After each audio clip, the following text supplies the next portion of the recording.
Welcome to Larry's Library. This week we are taking a look at Something is Killing the Children, the trade paperback, Volume 4. And what you're thinking, why is this guy reviewing a trade paperback? He doesn't do that. I do it sometimes. And in this case, this book was gifted to me by one of my viewers. Thank you, Elon.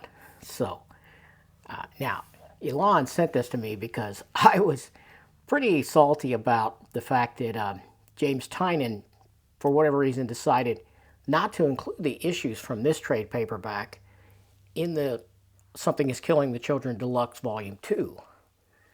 You know, after reading this trade, I kind of understand why, but we'll get more to that later. I don't want to get too ahead of myself. So this is from Boom Studios. It says MSRP of $14.99, but of course, don't be a chump. Don't pay $14.99. Get it from a good online discounter like In Stock Trades, my favorite.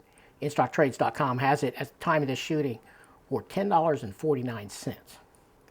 This one is 144 pages. As I said, this is written by fan favorite James Tynion, and it is beautifully illustrated by, let's see if I can get this right here, Werther, Dell'Edera, maybe? Let me know if I pronounce that correctly. But this one collects issues 16 through 20 of the single issue comic book series. The deluxe hardcover of Something is Killing the Children Volume 1, that collects issues 1 through 15. And then the deluxe hardcover Volume 2, it reprints, I believe, 21 through 30, I don't know, 21 through 30, something like that. I don't know. It skips these 5 issues completely is what happens. And when I heard about that, I was, like I said, I was a little salty because I thoroughly loved the first hardcover, very much looking forward to continuing the story, and then I find out they're leaving issues out. So mad. I think what's being reported is they're going to put these issues in a House of Slaughter deluxe hardcover is going to collect these. So I think the reason he skipped over this material is this is the origin of Erica Slaughter. So this goes back in time quite wonderfully, and we learned what happened to Erica as a very small child. I mean, I think we learned a little bit of that in the first deluxe hardcover, but this gives you great detail, and you get to see Erica as a small child, or I don't know, maybe 10 or 11. I guess not a small child, but anyway, you get to see her very young, and what happened to her, how she discovered monsters, and how her family was wiped out. And I'm not going to give away too many spoilers here. I mean, you probably, if you're following this series to the point you're at Volume 4 of the trades, or you're reading it in hardcover or whatever, you probably already know some of this detail, but I still don't like to get too spoilery.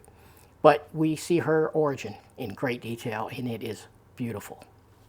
It's horrible, but it's also beautifully told. And there's some nice moments throughout. Weird monsters. More of those weird monsters, for sure. The art here, I really love the art. It's sketchy, sketchier than I generally prefer, but it's done so well. And the facial features, the emotions this guy depicts on the faces are just awesome. Just in the eyes alone packs so much emotion, so much meaning just from faces. And I'll try to choose some good scans to show that. Hopefully I can get the trade paperback to cooperate on the scanner bit, because they're a little bit more fragile than hardcovers, but we'll see how that works out. So yeah, I get it now. I understand why he thought it would be better to skip it. But at the same rate, if you were following this series and reading it in single issues, as it's originally published, you would still have this jump, you know, back in time and show this. This is the sequence you would read it in. But if you're only reading it in hardcover, you're going to skip this and read it later. Now, I don't know how much longer later, publishing-wise, it will be before that deluxe is kicked out. The House of Slaughter Deluxe, I guess we'll find out. So I don't know. I don't know what to tell you. If you're like me, you don't buy trades, and no one sends it to you as a gift, then you might just have to wait it out until that hardcover comes, that deluxe House of Slaughter comes out, to read this material. But I don't know.